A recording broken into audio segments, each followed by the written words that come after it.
Hola a todos, bienvenidos a un nuevo vídeo. Hoy vamos a sumergirnos en la obra de una autora que marcó a muchos en la Golden Age de la novela detectivesca, Margery Allingham, conocida por su personaje Albert Campion. Allingham crea relatos que combinan misterio, psicología y una trama que te hace cuestionar lo que sabes. Pero antes de comenzar con la narración de uno de sus cuentos más intrigantes, y sobre todo introductorios, quiero que sepáis un poco más sobre su estilo. Margery Allingham tiene una forma muy particular de escribir. Sus historias no solo giran en torno al crimen, sino que explora la mente humana. Los personajes no son meros vehículos para resolver enigmas, sino individuos complejos con motivaciones y secretos. En este cuento que vamos a escuchar, la autora nos introduce en una atmósfera cargada de tensión, donde no todo es lo que parece. La historia que voy a contarles hoy juega con la percepción. En ella un pequeño detalle puede cambiarlo todo, así que asegúrense de escuchar cada palabra, porque nada es tan simple como la autora quiere hacernos parecer.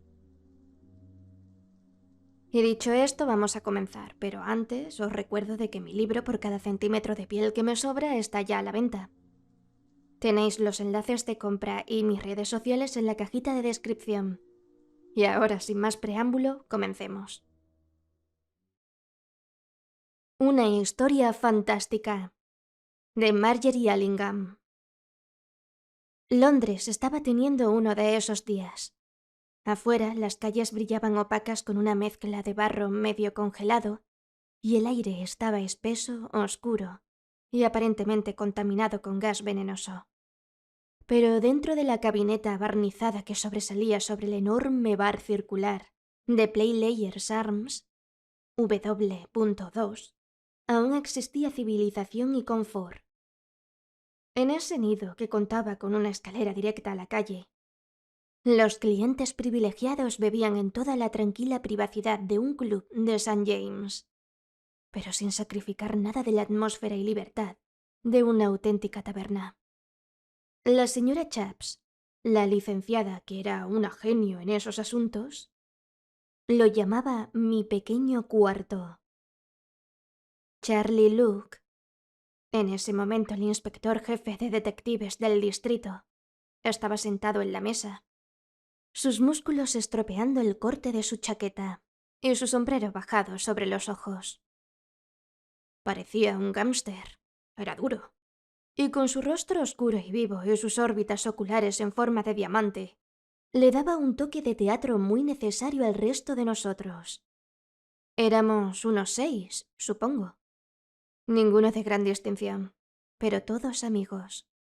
Descansando por media hora antes de hacer el esfuerzo rutinario después del trabajo para tambalear hacia casa.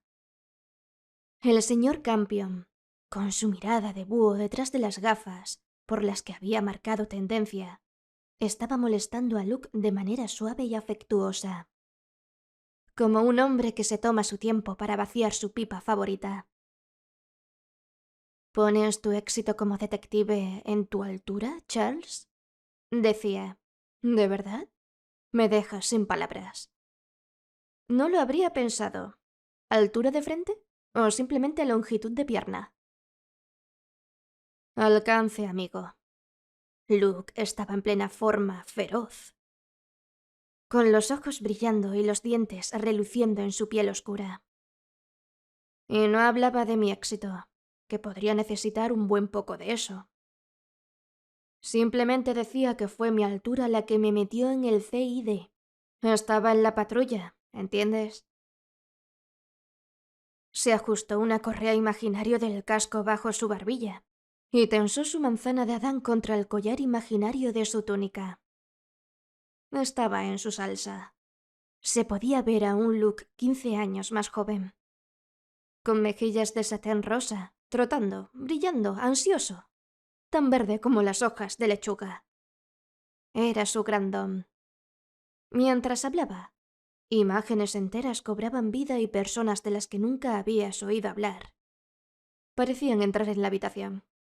El señor Campion se reclinó sonriendo. Fue una noche como esta, fría y espesa como el beso de una casera.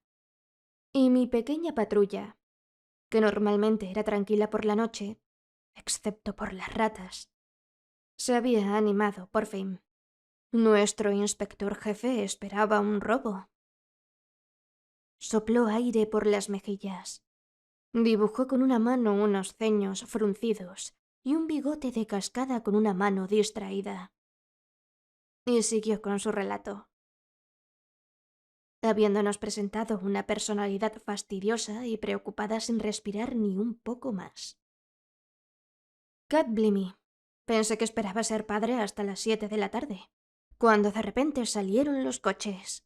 Mi sargento se apiadó de mí al final, y me lo dio claro. Había llegado la noticia a través de la VID de que Slack Washington, uno de los ladrones más hábiles, se había quedado sin dinero. Y estaba echando un vistazo alrededor de una pequeña oficina de apuestas en Ivory Court. Según la información recibida, y ya sabes lo que eso significa, nos dedicó una mirada desmesuradamente exagerada, que de alguna manera evocaba a una traidora de un tipo muy específico. Nos habían dicho que esa noche sería la noche. El apostador guardaba su dinero en una caja fuerte que no mantenía ni siquiera lejos de los gatos. Y era descuidado. Confiaba en la ubicación de la oficina. Había una botella de whisky cuadrada en la repisa de la chimenea, una trampa. Como muchos de los clientes de la señora Chapp habían descubierto durante los años. Luke se inclinó hacia adelante sin levantarse y, estirando el brazo, la tomó para hacer una demostración. Esto es más o menos la forma de Ivory Court, comentó colocando la botella de lado.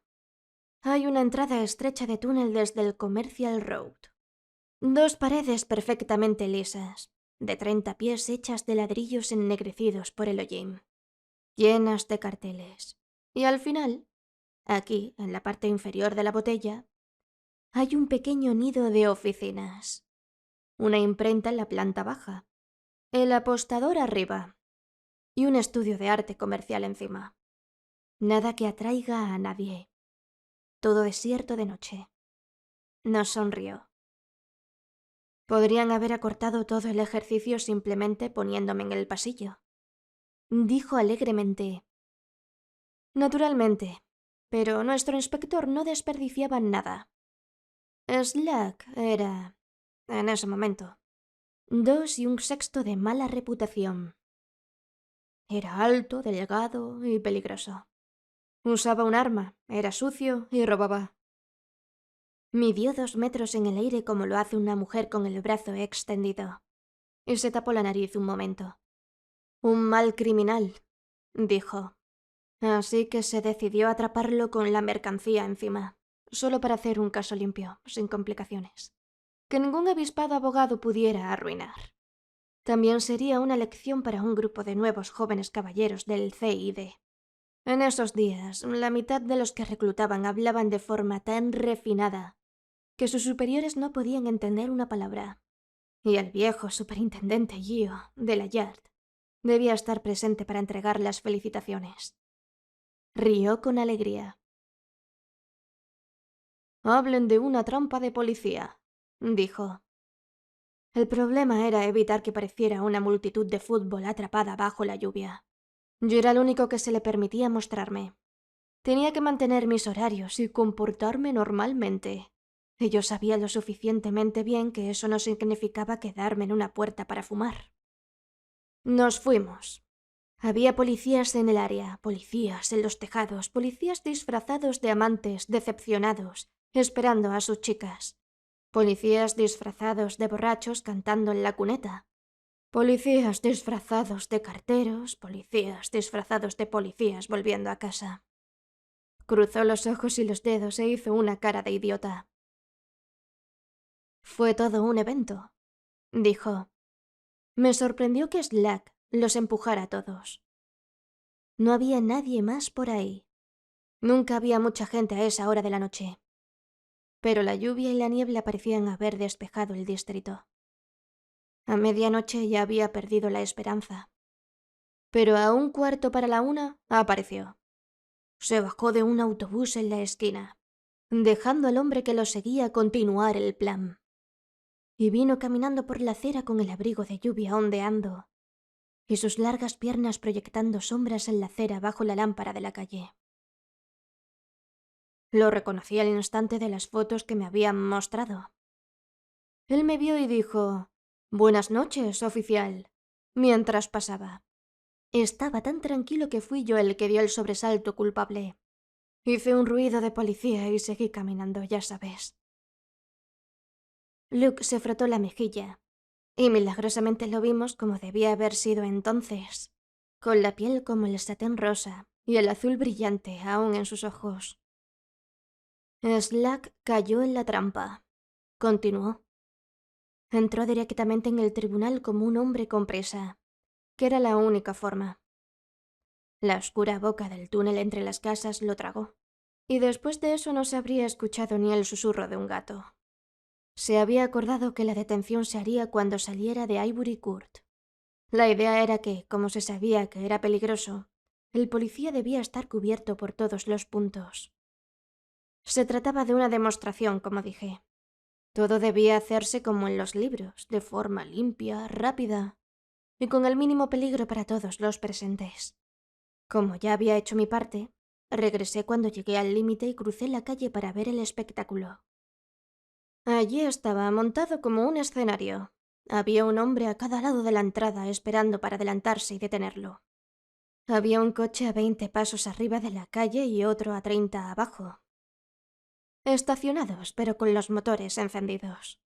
Enfrente había una furgoneta del GPO, con 2 carteros falsos en servicio, y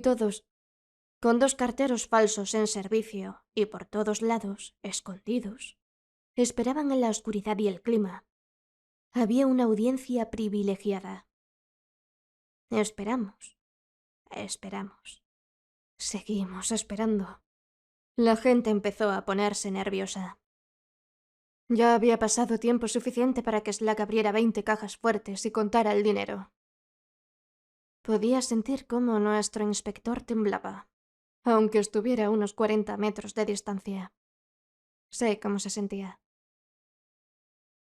Pero yo mismo estaba desconcertado, porque sabía que no había otra salida y los tejados estaban custodiados. Me preguntaba si el tipo se habría roto la pierna o algo. Tal vez se habría noqueado. Quizás con el whisky del corredor de apuestas. Y luego de repente, entre pensamiento y pensamiento, como quien dice, sin que nadie estuviera realmente listo a pesar de todo, un disparo de revólver sonó claramente desde dentro del tribunal.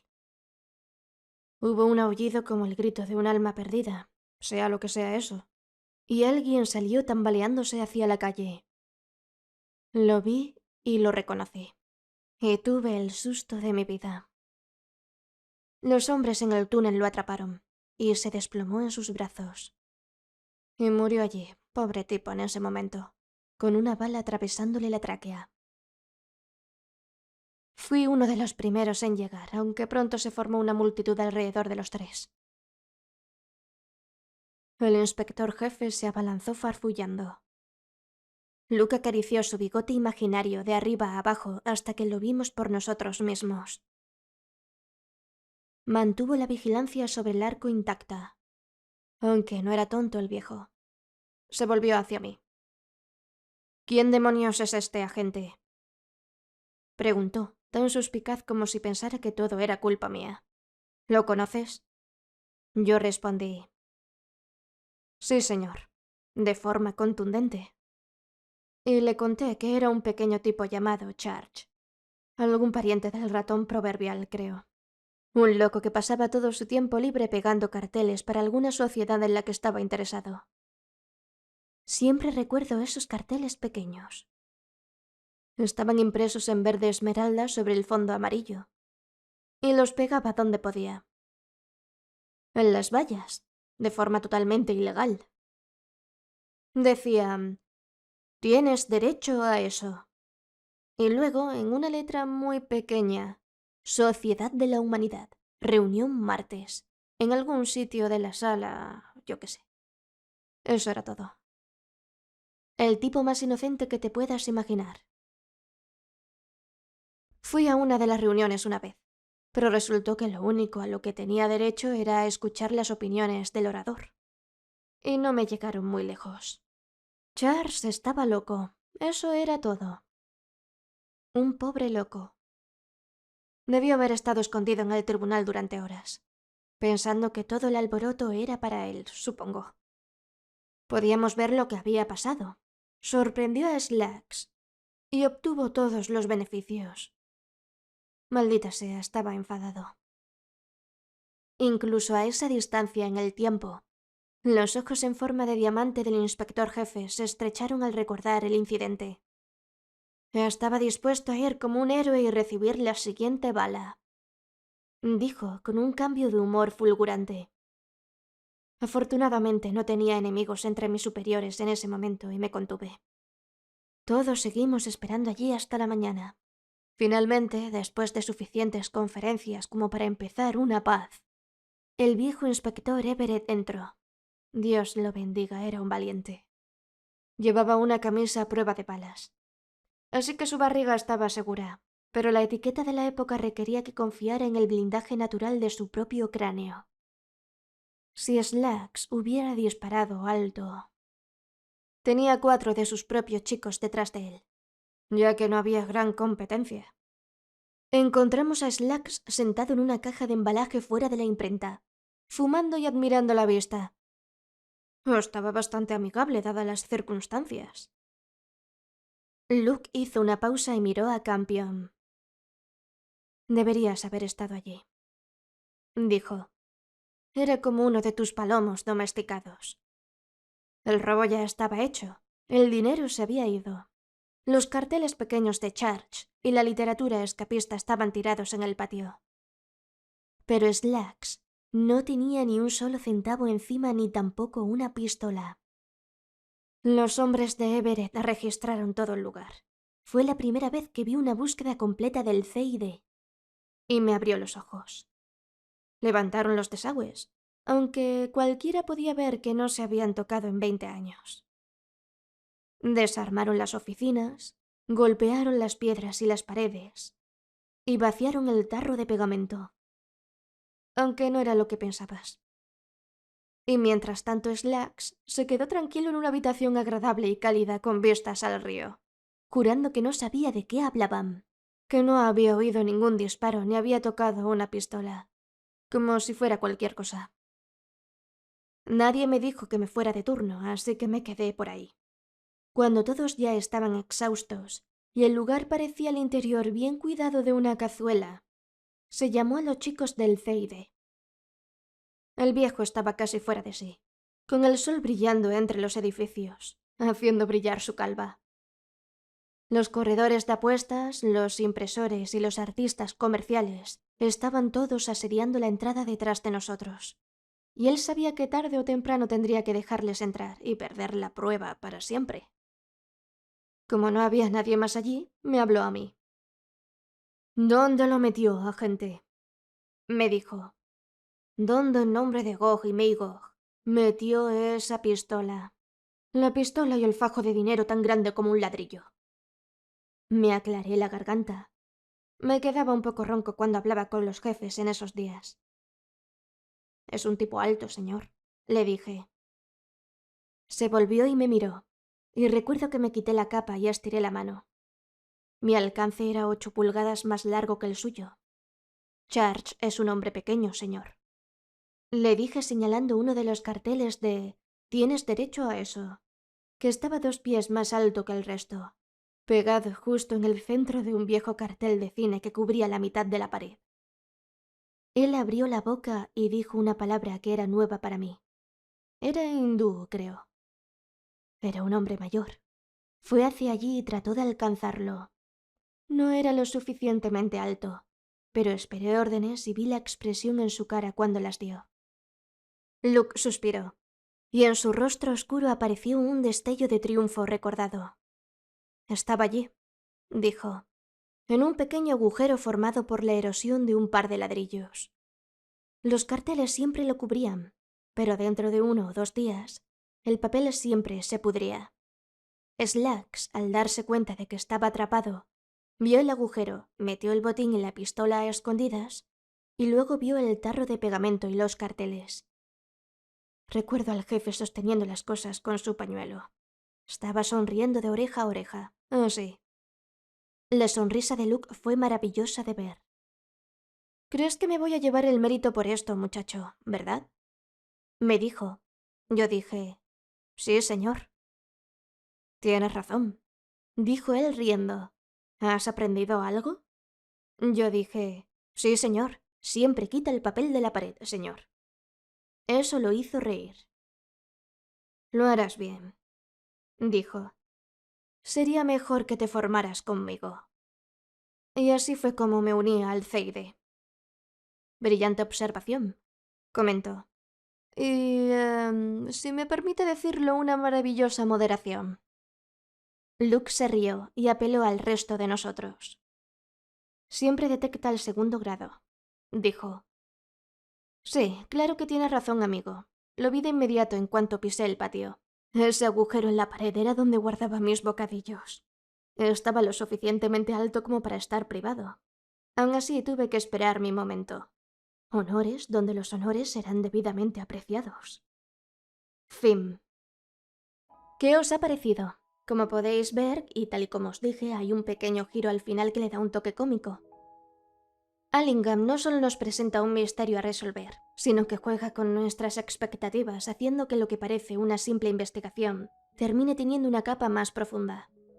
Cada detalle en sus historias tiene un propósito, incluso aquellos que parecen irrelevantes al principio. Una de las cosas que me encanta de Allingham es cómo introduce personajes que, al principio, podrían parecer meros secundarios, pero en realidad son clave para entender la historia.